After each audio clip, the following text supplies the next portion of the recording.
Welcome to today's program. U.S. grocery is going through some really big changes these days, and I'm here today to talk about that and other subjects with Barry Clogan, who's with ThryveAI.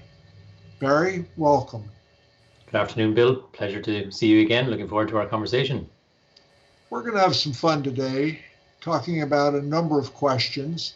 And I know from prior conversations, you're going to have some not only complete, but very creative answers that add value for our audience. So turning to the first question, COVID-19, Barry, has really changed the business. How do you see it changing the way grocers need to think about e-commerce and online shopping? Bill, it has dramatically changed the landscape. And even prior to COVID, we knew the trend was obvious. The way consumers want to shop was continually moving and continually increasing the participation online. However, COVID is an absolute shot in the arm for that. It has pushed forward or accelerated the business 5 years.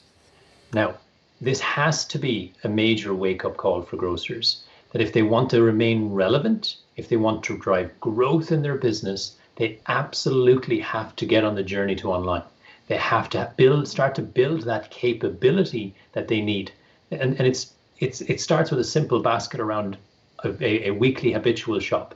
Be able to solve for that weekly habitual shop, be able to build a capability in your business to be able to do that. And then from there, you can branch out into other shopping missions and other propositions. COVID is absolutely a shot in the arm for this, for grocers. Consumers have changed utterly, and that is only going to accelerate. So this has to do with keeping up with the consumer who's probably pulling us along? Absolutely. I think if you look at millennial shoppers, if you look at the impact that COVID has had on our experiences or our expectations, and if you think about how general merchandise and how we engage with general merchandise products online, how that has driven and changed our expectations, consumers are absolutely have the highest expectation of grocers. They expect to be able to engage with that grocer in any channel they choose. They expect a seamless experience across all of those different channels, whether it be in-store, online, loyalty, promotions. So I think consumers are absolutely driving a change in terms of how they engage with food in the first instance, and then ultimately how their brand or their local store solves for those needs on their behalf. Barry, if you had to pick one area of capability that you'd encourage retailers to develop to be successful in the future, what would that be? Bill, I think it's around understanding the true economics of acquisition in an online grocery business or an online e-commerce business. It's identifying customers, it's finding them online, it's attracting them, and then it's retaining them. And it's nursing those consumers through their first shop, their second, and their third shop. We know that if consumers get through three shopping trips, they're 70% more likely to become loyal. And it's the fundamental basis of our profitability of our online grocery business is to make sure that we're growing our loyal base. That is key. So for me, it's not about the scattergun approach of $20 coupons to every single customer. It's about really being maniacally focused on who are the customers that have the propensity for online grocery shopping, who are the customers, and how do you nurse them through that those initial 3 shops. That for me, Bill, is the skill set that we absolutely need to continue to harness. Great, that gives us a good job one to concentrate on. Barry, how do we get the focus in the organization to make all that happen? Bill, I think fundamentally it's about making sure the business is aligned behind the key metrics. In a multi-channel world, we're measuring consumer lifetime value, and it's understanding the value of those consumers as they engage with us across different touch points and different channels. And if the leadership team have the right culture in place and the right metrics in place, I think ultimately that helps the overall goal for the organization. That's extremely helpful, and that the metric of lifetime value, I think, is an important one that all grocers are going to have to start concentrating on. Barry, we're seeing an increase in demand for fast delivery. 2 hour in 1 hour in some cases. Most retailers have kind of delegated that work almost completely to third parties.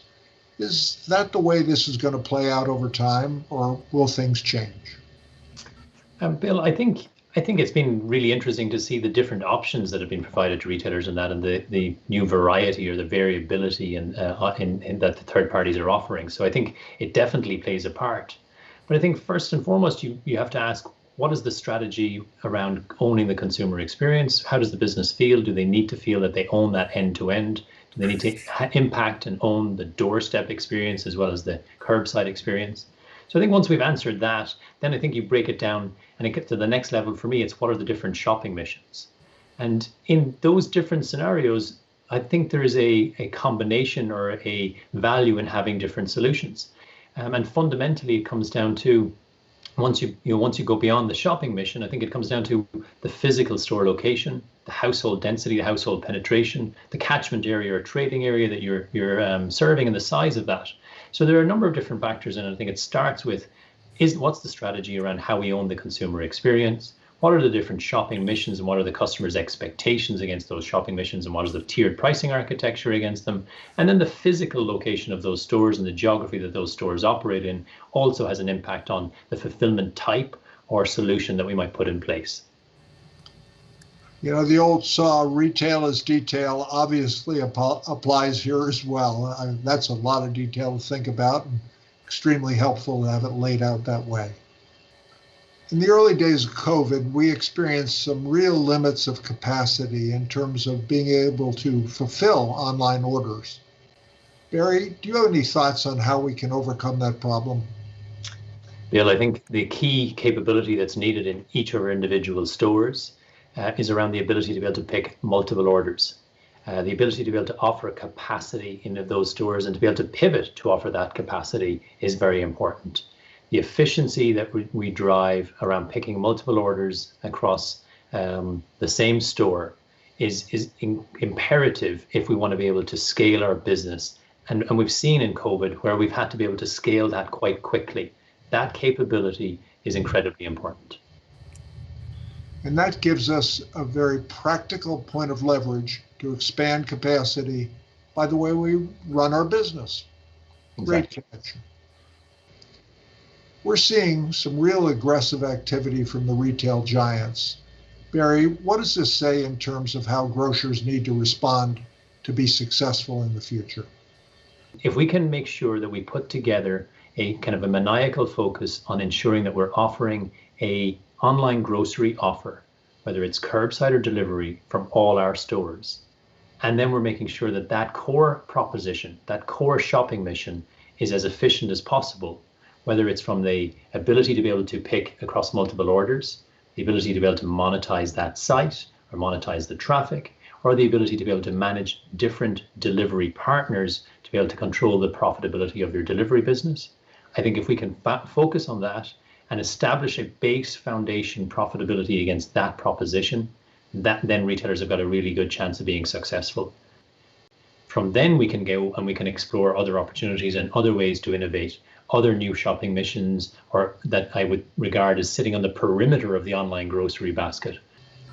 So speaking about profitability and growth, almost every retailer is moving deeper into e-commerce. As they do that, given your experience, are there opportunities for them to perhaps create even new revenue streams, new businesses that hadn't been anticipated before, but can be used to round out their profitability and growth?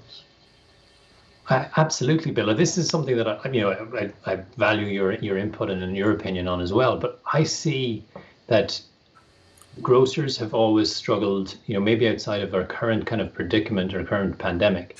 But it's always hard yards to get a percentage or 2% or 3 percentage points in terms of growth.